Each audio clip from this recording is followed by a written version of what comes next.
So thank you, Dr. Mansi Patil, because I have bothered you a lot with Not the discussion and everything, and also the login things that happen. So without taking a moment, I hand it over the platform to you. Thank you so much, Tejashri, and Just for Hearts. I think it's a very fantastic topic to talk about because somehow we know a lot about it and yet we don't. Um, we are already late, so I won't waste a lot of time. And let's start with the presentation. Okay, so when we talk about oils, it is very important for us to understand what the consumption patterns for us is. Ultimately, until and unless we know the consumption patterns, it's very difficult to start advising or to even try and figure out what probably is causing uh, the the disturbance in the internal milieu. So unfortunately for us, this is 2021 data. The maximum consumption that we have is still for palm oil, which is 38%. The next is 19% at soy oil and 14% at mustard oil. And I'll say unfortunate because as we go ahead, we'll realize what the challenges with these oils are. But again, this is what our present consumption is. What has it been over a period of time? This is, I'll say, almost 300 million years back uh, to today. If you see, we started with a omega 3 omega 6 ratio of 1 is to 1, and today we stand at something like 20 is to 1. So one of the major reasons uh, of inflammation or subendothelial inflammation, chronic inflammation, one of those reasons could be this change in the ratios. And I believe someone did mention the change in ratios. Uh, but to understand that, we need to go back and understand what cooking oils are. These are lipids. They could be either from a plant or an animal source, or in today's world, we could be looking at a synthetic source as well. Now, when we have these plant animal sources, how do you how do we come to a point of cooking oil? You have the oil, so what is the process that these oils go into to for them to become a cooking oil? um, One, we divide them as per the source of raw material. Second, it is either cold press, heat press, leaching, different chemical and physical processes that they undergo. Now, when we talk about the raw materials as well, in the past decade or so, I'd say maybe yeast, fungi, and algae oil have also come in, but the usage of these has been very minimal. Now, based on processing, you could probably divide the cooking oils into two major categories. One is the pressing oil, which we talk about cold pressed oils or the heat pressed oils, and the other is the leaching oil, which is more like the chemical process that goes under. Now, processing could be either hot or cold. Cold is ideal where the temperatures are maintained below 70 degrees Celsius. Hot pressing is usually at a higher temperature. Uh, but what we get in the market, I mean, 90% of the market, or maybe 95% of the market that we have today, is of refined oils or the leaching oils, where we are adding a lot of chemicals. We call them organic solvents. Uh, they help in degumming or deacidification, removing the color, so decoloring or deodorizing. All of these come into picture the moment we are refining an oil. The advantage, of course, is that the yield is very high. You get a lot of oil out of it, so the processing costs go down. uh, Sustainability is better, I'd say. I mean, if we are looking at achieving the sustainable developmental goals. But of course, there are disadvantages where we are looking at monoamine oxidase residue coming into the oil. This in itself is inflammatory. It triggers a lot of neurotransmitters, and thus that's not something that we would want. Now, chemically, if you see, once you process oils, 99% of it is going to be triglycerides, so it's fatty acids, glycerol. but the rest of the 1 or 2% of minor compounds that you have, among them you will have chemical pollutants as well. Now it's if you look at the FSSA guidelines, uh, people or marketing, the way it's done, will not really depict that yes, it has heavy minerals in it, or it has mineral oil in it, or aflatoxins present in it.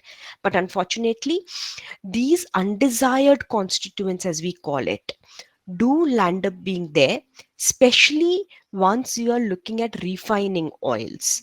So if you're looking at hydrolysis of triglycerides, you will have an alteration in taste. If you are looking at when you are deodorizing it, as in you are reducing the smells of it, a lot of antioxidants get lost in it. uh, Removal of waxes or pigments could change the flavor of the oil completely.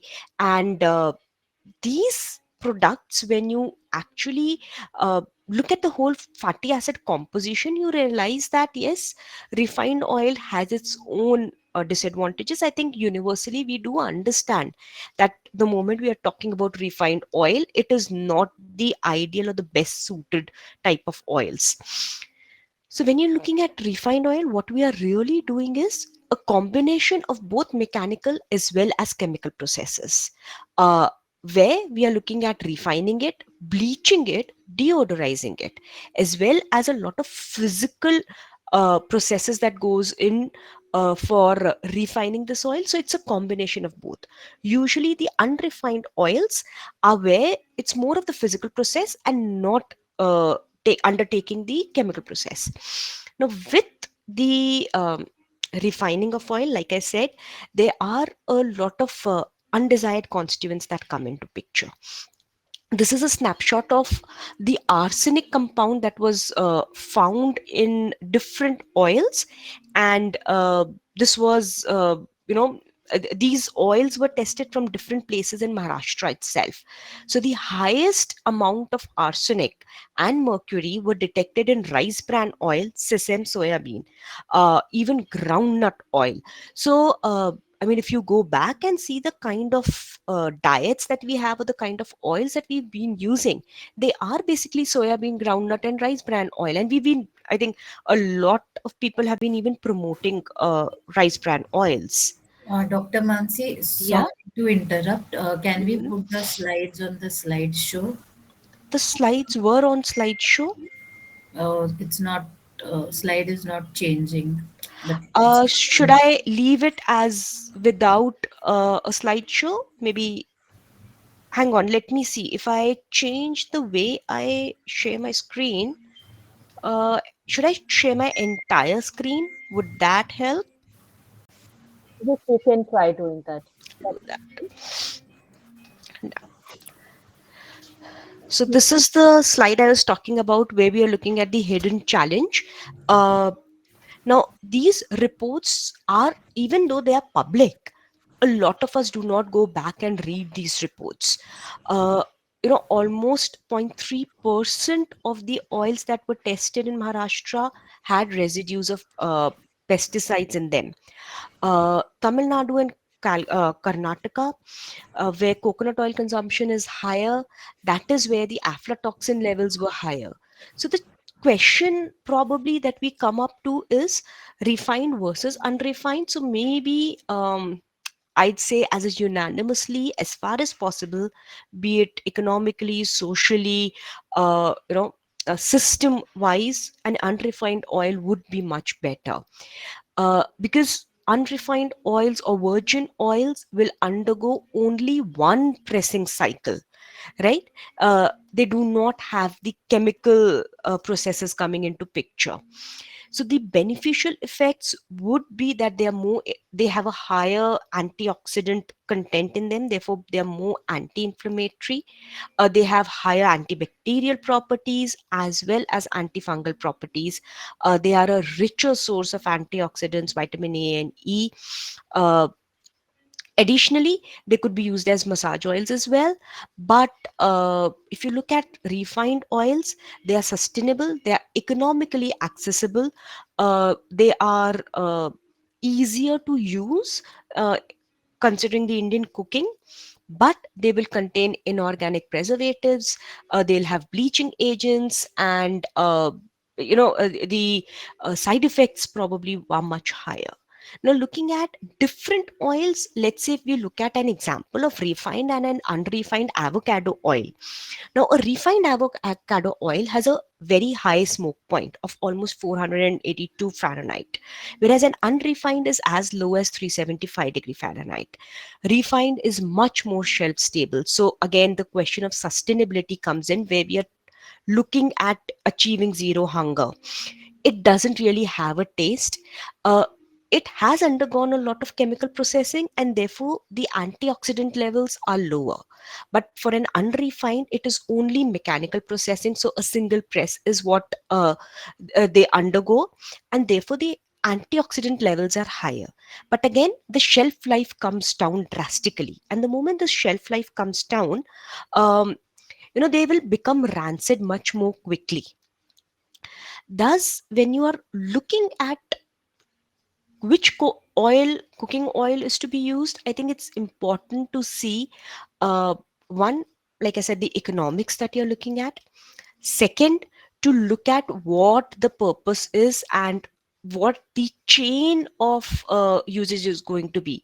How long are you going to keep it in your house? How long is it kept in, let's say, the shops that are there? So if you have a smoother process there, a systematic change, or the systems change that we see, if we can get that systems change, then I think yes, it's a much more feasible option.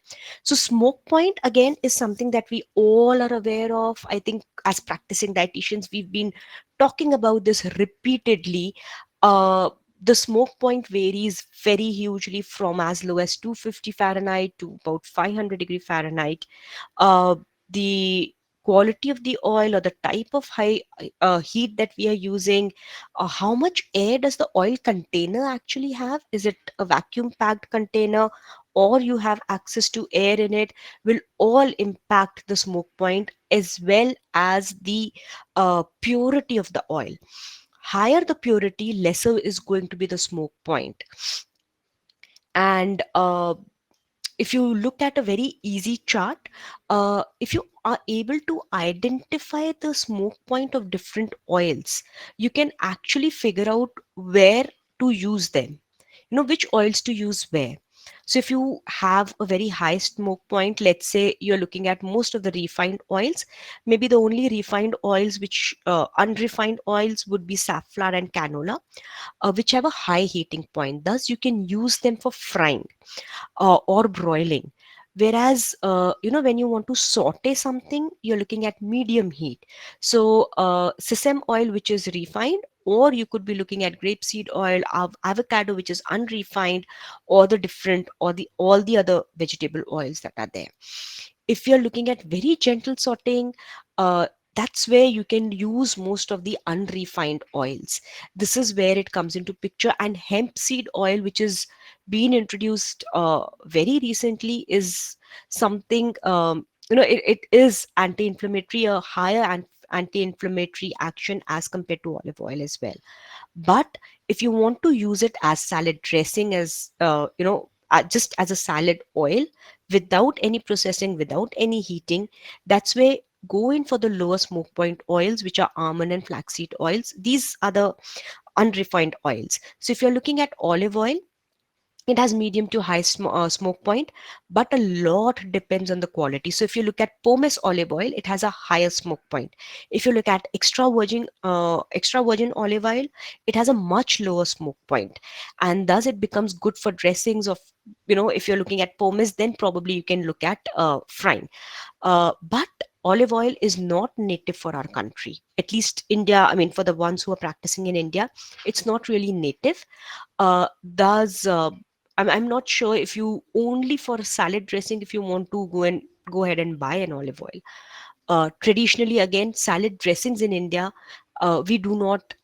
I mean, we don't add an oil there. It's a different kind of salad for which you would require to start adding oil. Peanut, again, or a groundnut oil, is again medium to high smoke point. It does contain both mono and polyunsaturated fatty acids, and it's pretty good for deep frying. Coconut oil is a questionable oil, I'd say, as of now. There are researches which talk about both benefits and the harmful effects of coconut oil. Uh, there's a huge discussion and debate, I'd say, that's going on surrounding it, to use or not to use. But the point is, most researchers have shown, even meta-analysis have shown, that regular usage of coconut oil uh, could lead to a rise in the LDL levels. Palm oil, of course, is completely out of the question for regular use, but yes, for uh, deep frying, maybe something, if you're looking at that, palm oil could be used. But again, I personally say that let's stay away from palm oil. Now, why are we talking about inflammation? Why are we talking about cooking oils? That's something that let's go back and understand inflammation and then connect it to the oils. So for inflammation, now whenever there is a stimulus that's there in our body, be it trauma, be it infection, our body is going to give a reaction. When this reaction is within the healthy limits, that's a healthy inflammation. So our body is adjusting to it. The way we say that, if you have an infection and there is some fever that comes up, some amount of fever is good because that's your body fighting against infection. But yes, if it is excessive, that is where your tissue response is aggravated, attenuated. And if this continues for a longer time, this is where your cellular oxidation will go up, and for a prolonged period of time, you land up in chronic inflammation. So, a longer period of time. Now, when this uh, reaction is, like I said, when you have a higher reaction, you realize that there is more pro inflammatory stress that's there. The moment there is more pro-inflammatory stress, there is going to be inflammation. Now, this inflammation could be absolutely high, or it could be a more low-grade inflammation, right? And these low-grade inflammations are what are going to trigger the systemic inflammatory response in our body. uh, these systemic inflammatory responses, something like, uh, low grade inflammation is something that you don't even realize, you are not able to identify. But over a period of time, maybe one of the best examples is you start seeing a change on your skin, or you start seeing that there's higher plaque formation that's happening in the arteries. So, there's more endothelial or subendothelial damage that's happening. And that is when a systemic inflammatory response comes into picture, which will lead to systemic alterations. And this is where you will find more immune dysfunction as well. Now, if this all comes together, then a person can go into a critical situation.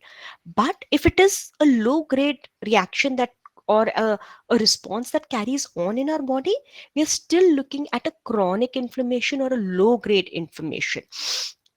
And thus, in a chronic phase, we are looking at more of macrophages and lymphocytes coming into picture, and it is more of cytokines that get released. So this is where you will find that maybe, more chronic diseases come into picture. Now, shifting from understanding of inflammation to the kind of oils. Now, the moment we say inflammatory, pro-inflammatory, I think the first thing that comes to our mind is omega-3, 6, and 9. Uh, when we talk about omega-3 and 6 and 9, uh, 9 is something our body can produce. Uh, but when we look at the difference between these three, it's very evident that omega-3 are anti-inflammatory, omega-6 are inflammatory. uh, but omega-6 also have their function. To an extent, they do help in reduction of, let's say, symptoms of rheumatoid arthritis, or there are studies which even show that there has been a reduction in blood pressure levels, especially the systolic blood pressure levels, after the intake of omega 6. But what is most important is probably omega 3. because omega 3 have a more all inclusive effect because they reduce the overall inflammation that is there. They will even reduce the hepatic fat deposition that is there, and thus omega 3 become important. The challenge today maybe is the change that we saw, that from 1 is to 1 ratio we've come up to 20 is to 1 ratio. So we are not saying omega 6 completely has to be finished or eliminated. What we are saying is let's balance this out. And if you look at the fatty acid composition of different oils that are there, fatty, of course, saturated fats are completely out of the question. I mean, we don't want to promote them very wholeheartedly. But if you look at the other oils, maybe if you look at compare safflower with olive oil, you'll find a very similar kind of a composition. And thus, safflower is Karadi. So, that's why a lot of times we'll end up recommending this. Or what you could do is you start suggesting a combination of oils. Now, none of the oils are going to have just one type of fat in them, uh, because they have different types of composition. What we do is we classify based on the maximum or the predominant fatty acid that they have. So let's say mufa or monounsaturated are olive oil, avocado, or canola is what is rich in these. Saturated is coconut and palm oils. Omega 3 is more flaxseed, olive oil again. Omega 6 is going to be a corn, soybean, and grapeseed, or safflower, sunflower. uh, Coming back to understanding the composition, we have increased our omega 6 consumption to a very very huge level, and that is one of the major reasons for the inflammatory processes that have started. And thus, if you are able to reverse that, that is what is ultimately going to help us. Now, there was a breast cancer research that was done way back in 2015, where they analyzed the difference or the effects of omega 3 and omega 6. And they said that with the intake of omega 3, there are inflammation resolving molecules that are released. So you have resolvins and protectants that come into picture. They are higher in level, whereas if you have a higher omega 6 consumption, you will have more pro-inflammatory compounds, which is like eicosanoids or leukotrienes, thromboxanes, prostaglandins. They'll end up getting released into the body. So what happens is, the moment you have a higher composition of omega 6, you have more pro-inflammatory markers, which could be TNF alpha, it could be IL-6. The moment this is released, you have higher lipoxins that are released, or leukotrienes that are released. Leukotriene triggers the release of NFKB. This again is an inflammatory marker. Whereas on the other hand, if you look at omega 3, they will help in releasing of resolvins and protectants that we saw, which helps in attaining tissue homeostasis. They clear out the dead cells that are there in the body or in the cells.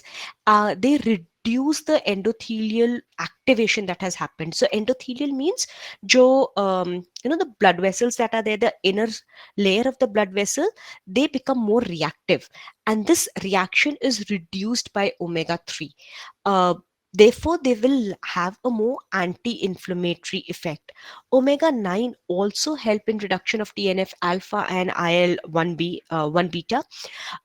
They help us in reduction of the oxidative stress as well as they reduce the neutrophil migration that is happening, and therefore the complete inflammatory milieu that is there will start coming down. This gets aggravated the moment we are talking about an imbalance between omega 3 and omega 6. Now, I think someone did talk about gut dysbiosis. So, yes, if we are looking at an imbalance, it will lead to gut dysbiosis as well, along with the other factors of gut dysbiosis. A gut dysbiosis, the moment we are looking at it, again is a major indicator or a major determinant for a low grade chronic inflammation. And this low grade chronic inflammation can also be because of a gene expression alteration, which has happened because of a higher omega 6 levels. Thus, a complete change in metabolism, which will then trigger the NCDs that we are looking at, be it cancer, cardiovascular diseases, diabetes, obesity, any of these things. So, what we are actually seeing is, I mean, if we want to go into the biochemistry, the details of it is, if you have a higher consumption of omega 6, you are triggering the COX inhibitors. You are looking at higher prostaglandins being released, and therefore they are all pro inflammatory. They will encourage inflammation. Whereas the moment you have omega 3, you're reducing all of them because your resolvins will be higher, your protectin levels will be higher, your prostaglandin levels will be lower, and thus they become more anti-inflammatory in nature. Now, coming to very specific oils, let's say we are looking at olive oil. A lot has been spoken about olive oil. Um, I think olive oil has been in discussion so often that even if I go and teach a first year student, they do ask us about olive oil. So there was a study that was done. I mean, there have been multiple studies, but one of the biggest meta-analysis was where they took up 30 studies, and I think the sample size was almost 12,000 people, where the daily consumption of olive oil was between 1 to 50 milligrams. Again, a very heterogeneous population, but this did result in a reduction in C-reactive protein as well as IL-6, both of which are markers of inflammation. And the study also said that olive oil had beneficial effects on the endothelial function, and because of a better endothelial function, there was a better immune response that they received. Now, another oil that has started coming into discussion has been avocado oil. But not many studies have been done for avocado oil. Again, avocado oil is pretty unstable if you keep it out in the open, and therefore, practically using avocado oil at times becomes a challenge. But if you compare avocado and olive oil, they are, I mean, if you look at the composition, they're almost the same. There's not a very huge difference between the two, except for the vitamin K composition of olive oil. So yes, if you're looking at maybe someone who's on warfarin, a mechanical valve has been placed for this person, then maybe choice of avocado oil. But they are always way better oils than looking at only avocado oil because it is uh, there in the market, because we say that we want a particular composition.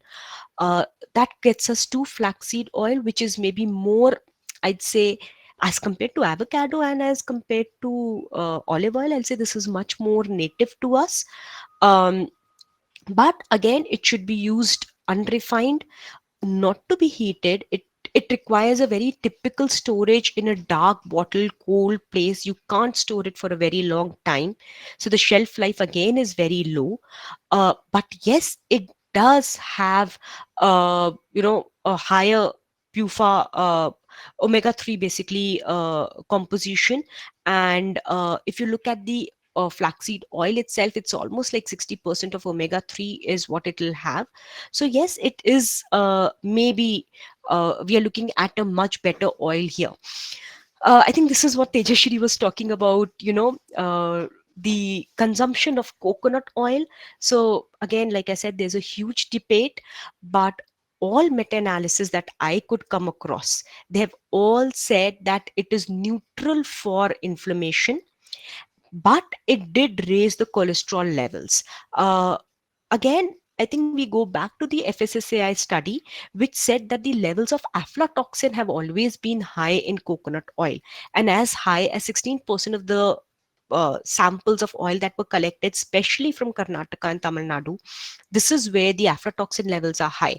So again, it probably makes us think that it is native for a southern part of India to consume coconut oil, and that is where the levels have been highest for contamination. But yes, it does have its own if advantages and disadvantages.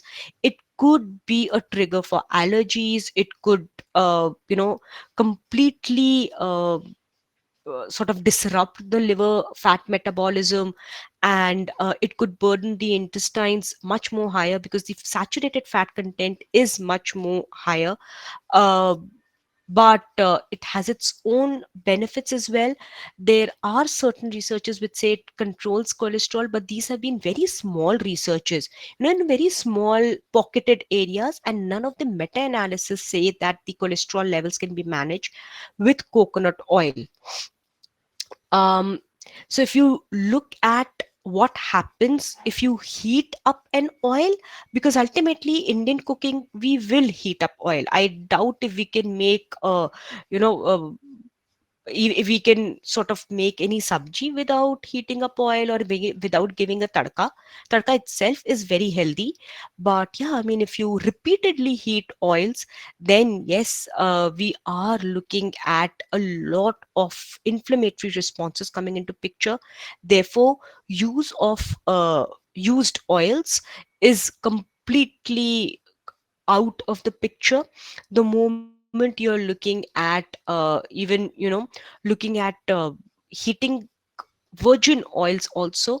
They will lead to a huge challenge. The inflammatory responses are very huge. They could lead to atherosclerosis as well, because we are looking at IL-6, TNF alpha, IL-22, even vascular adhesion molecules go up. So you are actually, it's something like you're creating that internal milieu for further inflammation the moment we are reheating oils.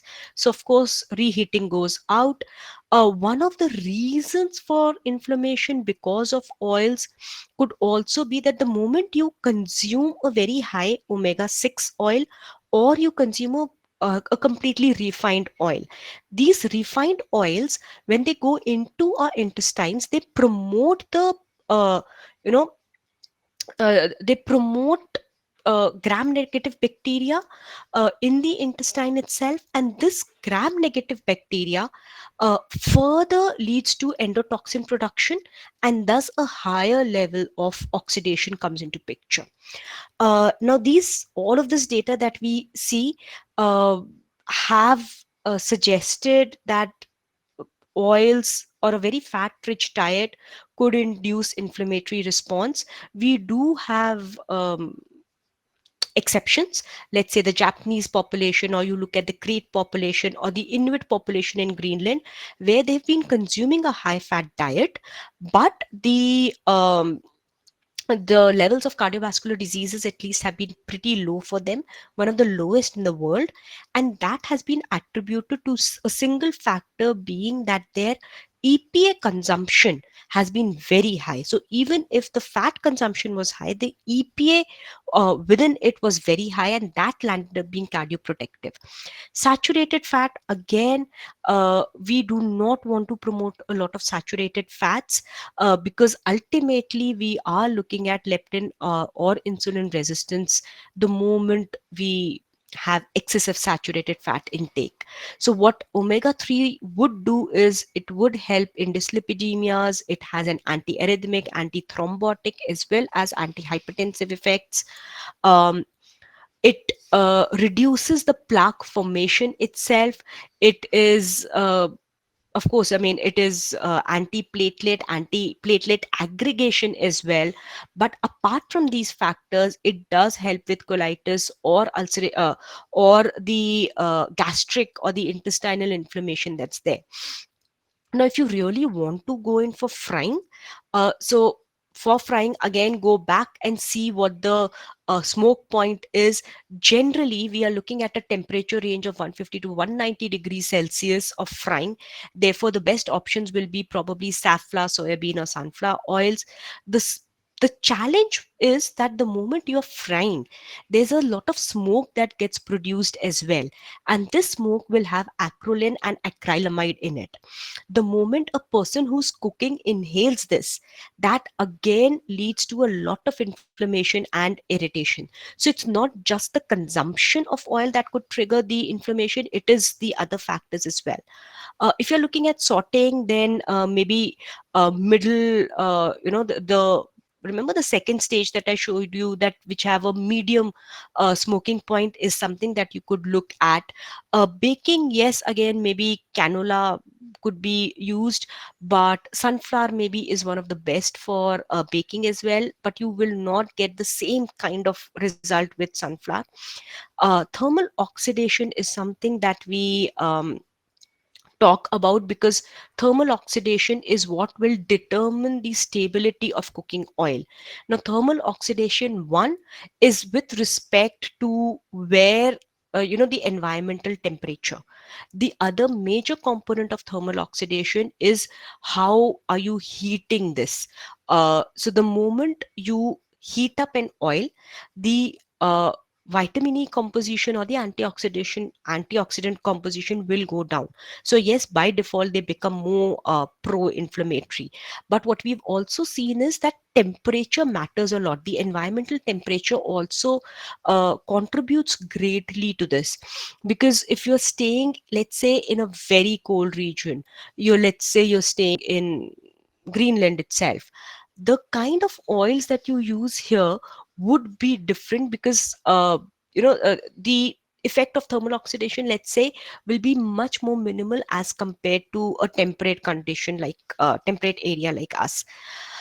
But the point is, how much do we give? Be it PUFA, MUFA, be it omega 3, how much do we really need to give?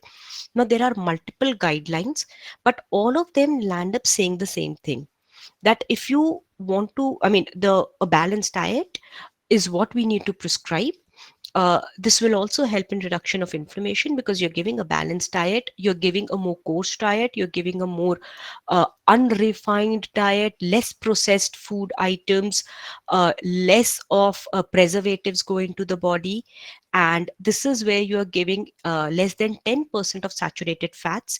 In case you have a person who's already dyslipidemic or with multiple comorbidities, reduce this to let's say less than 7% of saturated fats. The PUFA should be about 20% and MUFA should be about 10% of the total calories that you're giving. So that is in all what we are actually going to give. So ultimately, it is the processes that we are looking at that will change, but the recommendations don't change. So our key takeaways are that a healthy oil will have less saturated fats, more unsaturated fats, and both MUFA and PUFA combinations is what we are looking at. We will aim to avoid trans fatty acids completely and altogether. Smoke points do matter, therefore your cooking um, methodology uh, will be much more will actually be the determinant for which oil are you using. Refined oils should be avoided as far as possible, and minimally heat processed unrefined oils, which means cold pressed oils, is what we are looking at. And the choice of oil completely depends on the cuisine that you are looking at. So the possible choices are, if you are looking at Indian vegetable curries, maybe coconut peanut oil, extra virgin olive oil. But that is if you're looking at sauteing or light sauteing. If you're looking at deep frying, maybe mustard or refined oil works better. If you're looking at making, like, a chila or a dosa, then use of unrefined oils and ghee is fair enough. If you're looking at omelets, then unrefined oils. Salads, again, unrefined oils, be it extra virgin olive oil or sesame oil. Idlis and dosas, those smaller ones that come, those unrefined sesame oil is what my suggestion would be. What we've not touched upon is the interaction that these oils will land up having with the cooking utensils that we are using.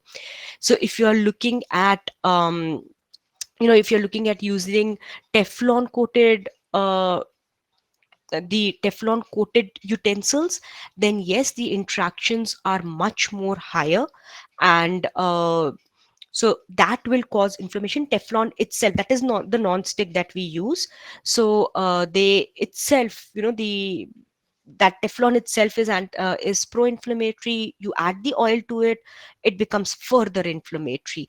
Same goes for aluminium, so maybe cast iron is one of the best, I'd say. That's something that we didn't touch upon. Yes, blended oils, I agree. In the market, yes, we have a lot of blended oils coming into picture. The uh, but again, blended oils are also refined oils. We do not have blended oils which are unrefined oils, because you cannot blend two oils without the refining or the chemical process that goes into this whole thing. um, Maybe there are, I think there's just one or two in the market which have about 20% of unrefined sesame oil in it. uh, so I guess blended oils or unblended oils uh, are absolutely at the same level. It's just that blended oils, you can get a better PUFA to MUFA percentage as compared to a single oil. Manually, I will not recommend. Don't blend oils manually at home, because it's a chemical process and the oils will turn rancid the moment you mix them at home. Blended oils we've taken. What's your take on air frying and microwaving? Um, Microwaving has a lot of debate again. Uh, One of the major challenges with microwave I see is, at least in an Indian scenario, Dhwani, I believe you're from Australia, so I'm not sure how it happens in Australia, but here most of the people will land up microwaving in a plastic container. So the microplastic consumption has gone up tremendously because of that. uh, the other is that, of course, we are looking at the other challenges of microwaves coming into picture, and microwave itself being at home. There are multiple researchers which says that the microwave itself, which is kept at home, will radiate, and therefore that itself, even though it's not cooking per se that is responsible for it, but the radiation could be one of the factors. I think that was a US study which said that could become a factor for cancer in the long run. Air frying is fine, as I mean, if you can manage with that, it's absolutely fine. You can braise it with some oils and you can go ahead with air frying. And slide. Can cold pressed oils be heated? So no, I would not suggest oils being heated, because these are unrefined oils, right? The moment you look at unrefined oils and you heat them up, remember the smoke point is much lower for them. So you'll end up burning these oils. Mhm. Yes, my take is that microwave should not be very frequently used for reheating. And if you're using it for reheating, it should be microwave safe vessels and not plastics, not even microwavable plastics that we should be looking at. We should be looking at those ceramic bowls that are there. Mhm. No, cold pressed oils, don't heat them. Uh, or if you have a cold pressed oil for which the smoke point is higher, then probably then you can use it in that case. But my suggestion would be, no, the moment you heat up a cold pressed oil, it does become a challenge. We can't I think except for extra virgin olive oil, the unrefined oil, all others have a low smoking point, or they're not supposed to be heated at all. It's only extra virgin olive oil which can which can tolerate somewhere like medium heat, which can be used for sauteing or baking.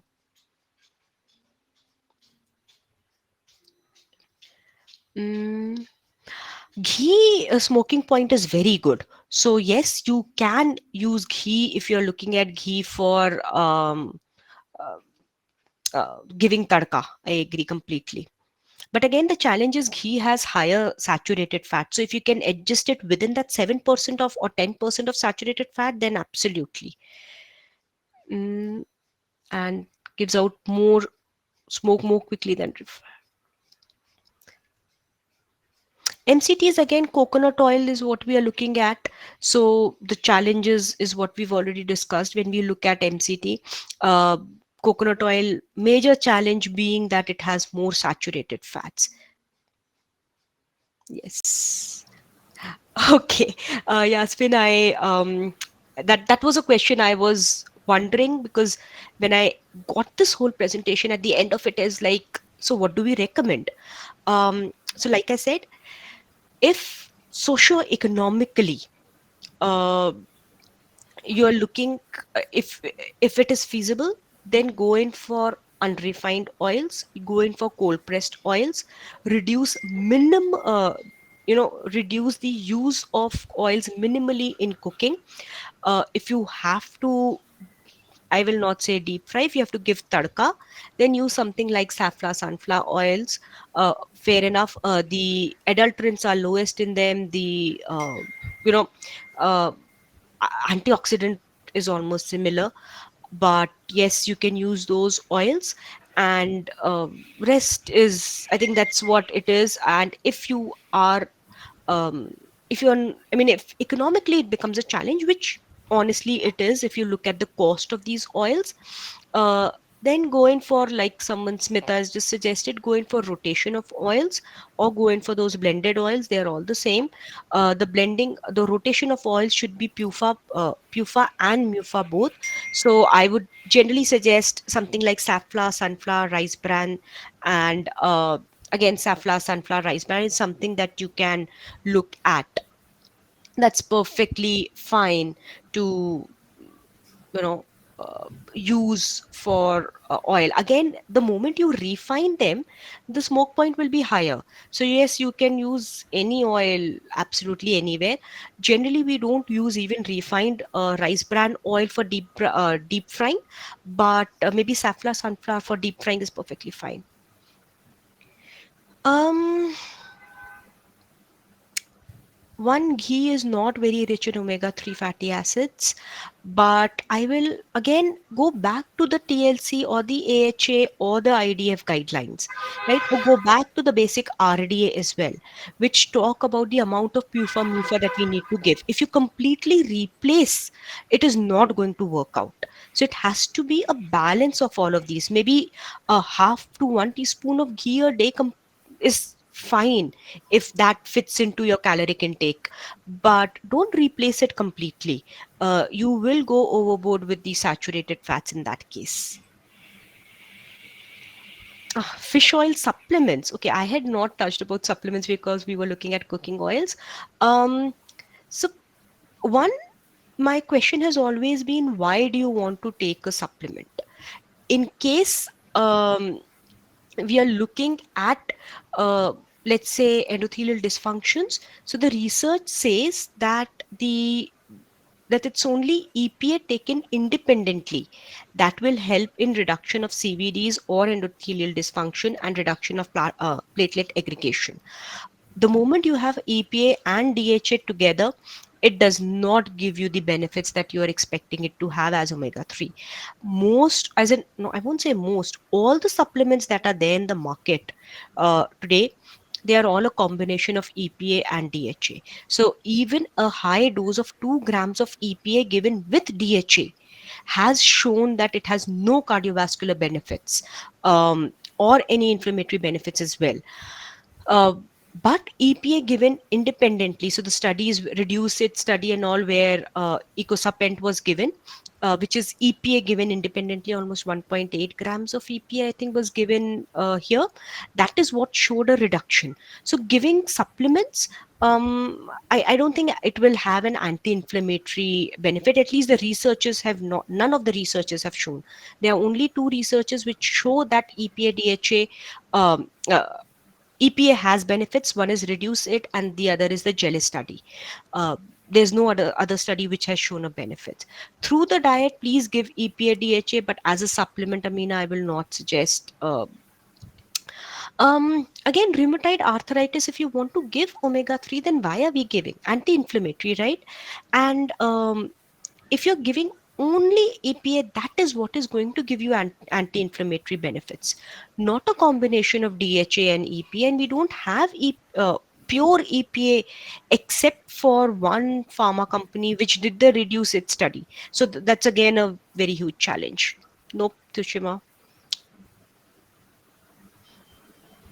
we don't have EPA supplements. What about peanut oil, as in what perspective? Could you specify, Shruti? Uh, Peanut refined, if you're looking at, then it has a very high smoke point. For tadka, yes, absolutely. You can. Olive oil has some vitamin K in it. It has a very small quantity, about 8 milligrams, I think, or something. But yeah. So there's one question, and we would stop. I hope we have covered maximum questions. So, like oils are supposed to be inflammatory and all that we have studied how it is, but like in inflammatory conditions like Hashimoto's or arthritis, Hmm. rheumatoid arthritis, Hmm. which run in the family. Hmm. So for them, the same prescription of oils will be the same, like depending upon the cooking method. Yes, it lands up being the same. Um, if you look at, because ultimately it is an inflammatory condition that you're looking at. But yes, if you're looking at Hashimoto, then probably MCT oil becomes a better or a more efficient source of energy, because they suffer from lower energy levels, they have a poor metabolic function. So in that case, I'll say Hashimoto becomes I mean, MCT maybe is a better Better option. option. Yes, and it's only because of that. And then again, we are not supposed to give tadka in that unrefined coconut oil. Unrefined, no. Unrefined except for extra virgin olive oil. Hmm. If you take it to medium heat, except for that, all oils will land up crossing their burning point, Hmm. the smoke point. Okay. So yes, I think the bottom line is something I mean, this is what I felt, that we are back to square one, Right. that it is unrefined oils. But so for me, I've been working in public health as well, and that's the reason I've been stressing on the economics, because economically viable nahi hai. Hmm. So there's one interesting question. We will Mhm. take that and then we will close the session. So define reheating oil, because puri frying 5 minutes doesn't it takes, or Hmm. shankar pada, like she's talking. There are few types of frying method wherein we use low heat, wherein we use high flame when the Hmm. refined oil are used in high flame. So in both the situation, uh, reheating. So if you are repeatedly heating a vegetable oil at a very high temperature, uh, that is what is going to lead to the formation of what we call as polycyclic aromatic hydrocarbons, the PAHs. And this is what we want to avoid. So if you are heating, cooling, and again heating Hmm. them, that is that is what is going to be a problem. If you do not achieve the smoke point of this oil, then you can continue heating. So if you typically see, I mean, that's how I make puris. I'm not very good at cooking, but I when I'm making puris, I'll heat it up and then I'll reduce the heat for some time. So the same oil can be used for some uh, a longer duration of time, as long as I have not burnt the oil. So while frying, the smoke should not come. Yes, We should not achieve that temperature. yes. So वो जो लो flame पे हम लोग करते हैं ना, medium Hmm. And low flame पे fry करते हैं, it Hmm. Takes much more longer. Hmm. But yeah That's ideal because we are not reaching the the smoke. smoking point. But this oil also, if you have cooled it down, Hmm. then you reheat it, the pH levels will go up. uh, there are guidelines which say that you can use this oil maybe just once more, but then this oil which has been used for frying should now not be used for frying again. You can maybe add it like, some people would put it on chapati or something. Us tarah kara hai ya parathe pe kiya is perfectly fine. um, those are some guidelines that, or some recommendations that are there, but don't reheat a already heated oil. Okay. So thank you so much, Dr. Mansi Patil, for making us understand the entire concept, because every day something new is coming up, and while practicing, it really becomes confusing exactly on what guidance we should be giving. So thank you so much. And for the attendees, I have few instructions, like I will be sharing the certificates and recording in couple of days, maybe by Monday. So you will be receiving it on your email ID registered with us. If there are any name changes in your name, please let me know, because I will be taking the names that you have used while registering. So thank you so much. And yeah, so thank you, Toshima, for sharing your review. And thank you, Dr. Mansi. And there's one more feedback I would like to take upon, like as we are planning the next workshop.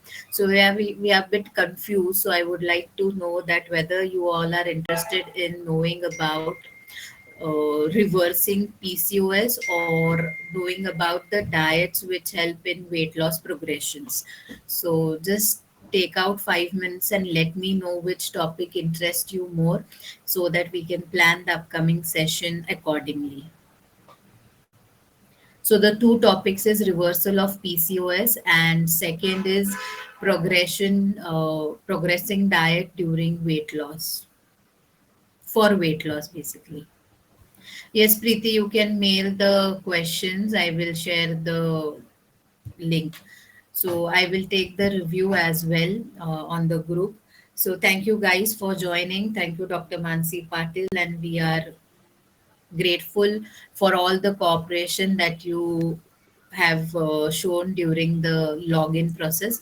So this will be only the login process henceforth. So stay tuned and get hands-on experience on it. Okay, every time you log in. So thank you so much. Have a nice Thank day. thank you, Tejashri, and thank you, Just for Hearts. Great Thank you, ma'am. discussion. Thanks. Bye. Yes, thank you.